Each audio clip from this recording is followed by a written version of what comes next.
مرحبا أهلا النوادي. السلام عليكم ورحمة الله وبركاته. الحمد لله رب العالمين. اللهم صل وسلم على Sayyidina Muhammadin wa ala alihi wa sahbihi ajmain, amma ba'd. Yang kami muliakan, kami hormati guru kita bersama Al-Habib Muhammad Baqir bin Syekh Abi Bakar bin Salim, semoga panjang umur, sehat afiat. Wa tetamu kita Al-Habib Ahmad bin Toha Al-Haddar, wal Habib Abdurrahman bin Syekh Al-Ju'fri, wal Habib Syekhun Al-Bar, Habib Muhammad Al-Bar, Habib Aminonci Al-Bar, wal Habib Taufik Sagaf, wa Bapak Abu Bakar, wa Jami'ul Habaib wal Asatiz, Al-Habib Alwi Al-Bar, hadirin hadirat yang insyaallah dirahmati Allah Subhanahu wa taala. Ini kabar gembira bagi para munsyid yang melantunkan pujian-pujian kepada Nabi Muhammad sallallahu alaihi wasallam.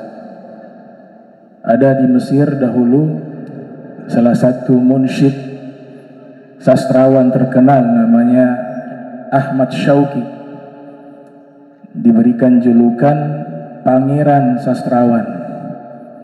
Itu menjelang wafat beliau, waktu beliau sakit, ada satu tokoh ulama bermimpi berjumpa dengan Nabi Muhammad sallallahu alaihi wasallam.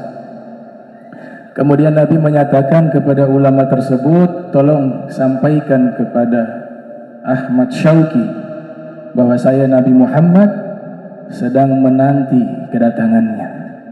Ana fi intidharik, kata Rasul SAW.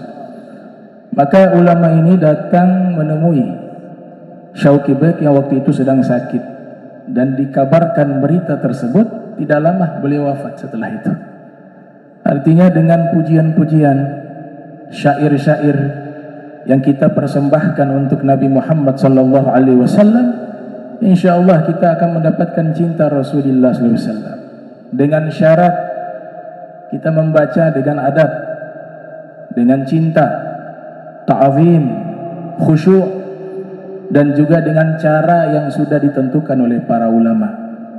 Itu yang terpenting. Dahulu ada satu sastrawan, penyair Nabi, bernama Hasan bin Thabit. Itu dikisahkan sebelum beliau memeluk agama Islam, datang sekelompok kaum kufar. Mereka memberikan uang kepada Hasan bin Thabit dengan tujuan mengubah syair untuk menyerang, untuk menjelekkan, untuk menghina Nabi kita tercinta Muhammad sallallahu alaihi wasallam. Pada waktu itu Hasan bin Thabit belum pernah berjumpa dengan Nabi. Maka diterima uang tersebut. Dia ingin menyerang fisiknya Rasul, maka dia harus lihat dulu fisik Rasul mana yang kurang mau diserang secara fisik. Dapat informasi Nabi lewati satu tempat, dia menanti di situ. Tatkala pandangan pertama dia melihat Nabi Muhammad sallallahu alaihi wasallam, dia ta'ajub dengan keindahan Rasul Muhammad sallallahu alaihi wasallam. Akhirnya dia kembali kepada kaum musyrikin tadi, dia kembalikan uangnya. Kemudian dia mengatakan, ketahuilah, aku bersaksi bahwa Nabi Muhammad adalah utusan Allah. Maka yang membayar beliau itu heran. Kami perintahkan kamu bukan untuk ini, tapi untuk menghina. Kenapa kok bisa berubah? Maka dijawab dengan syair. Lamma ra'aitu anwarahu sata'at, wada'tu min khifati kaffi ala basari, khawfan ala basari min husni suratihi, falastu anzuruhu illa ala qadri, ruhun minan nuri fi jismin minal qamari, kahiliyatin nusijat minal anzumi zuhuri. Yang artinya tatkala aku melihat cahaya tersebut nampak bercahaya terang benderang, aku letakkan tanganku menutup mataku karena takut melihat keindahannya yang begitu sempurna. Ruhnya dari cahaya dibungkus dengan fisik bagaikan rembulan, bagaikan perhiasan yang dijahit dengan bintang-bintang yang bersinar. Setelah itu beliau menjadi pencinta Nabi Muhammad SAW. Beliau membela Rasul dengan syair-syairnya hingga Nabi mengatakan, ya Hasan uhju al-musyrikin wa inna Jibrila ma'ak. Wahai Hasan, serang orang-orang musyrik dengan syair-syairmu, sesungguhnya malaikat Jibril bersamamu. Bahkan beliau wajibkan apabila Nabi tiba, beliau wajib berdiri. Sebagaimana kita penghormatan mahalul qiyam, simbol penghormatan kepada Nabi Muhammad SAW. Waktu itu beliau melihat beberapa orang tidak berdiri ketika Nabi datang, maka beliau menggubah syair. Qiyami min Rasulillah alayya fardun wa tarkul faraidi ma huwa mustaqimu. Ajibtu liman lahu aqlun wa qalbun yara hadzal jamala wa la yaqumu. Berdiri menghormati kedatangan Nabi hukumnya wajib bagi diriku, dan meninggalkan kewajiban bukan sesuatu yang baik bagi diriku. Saya heran bagi orang yang punya akal dan hati melihat keindahan ini. Dia datang, mereka tidak berdiri menyambut kedatangannya. Inilah contoh Al-Ghazaid Al-Muhammadiyah wal Madaih An-Nabawiyah, itu memiliki manfaat yang sangat besar, ikhwan muslimin.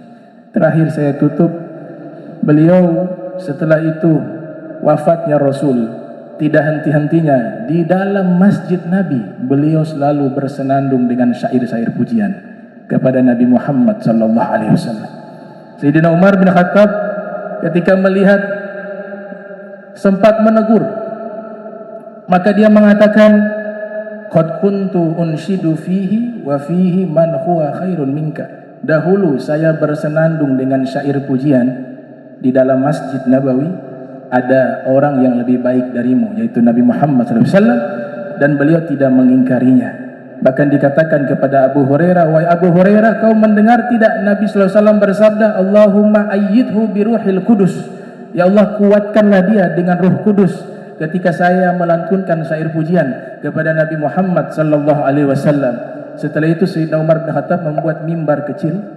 Kemudian mimbar itu khusus diletakkan di dalam Masjid Nabawi, dan diperintahkan Hasan untuk naik di atas mimbar dan memuji Nabi Muhammad sallallahu alaihi wasallam dengan syair-syairnya. Ala hadza kum fa'anshid.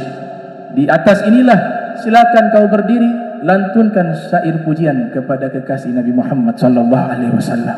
Wa insyaallah para munsyid dapat kabar gembira dari Nabi Muhammad sallallahu alaihi wasallam, yang dimana ditutup dengan syair dari ibunda Nabi.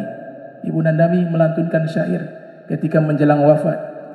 In sahha ma absartu fil manami fa anta mab'utsun ila al-anami tub'atsu fil hilli wa fil harami tub'atsu bitauhidi wal islami wa dini abikal bar ibrahimi thumma qalat kullu hayyin mayit wa kullu jadin bal wa kullu kabir yafna wa ana maytatun wa dhikri bakin wa qad taraktu khaira wa waladtu tuhra, yang artinya segala yang hidup akan mati, segala yang hidup akan mati, segala yang baru akan sirna, dan segala yang besar, yang tua akan fana. Aku akan menjadi calon orang yang wafat, mayit, dan nama baikku akan senantiasa abadi karena terbawa dengan nama Nabi Muhammad SAW. Dan sungguh aku telah meninggalkan kebaikan, dan aku telah melahirkan sosok figur manusia yang suci, yaitu Nabi kita Muhammad sallallahu alaihi wasallam. Walafu minkum. Wassalamualaikum warahmatullahi wabarakatuh.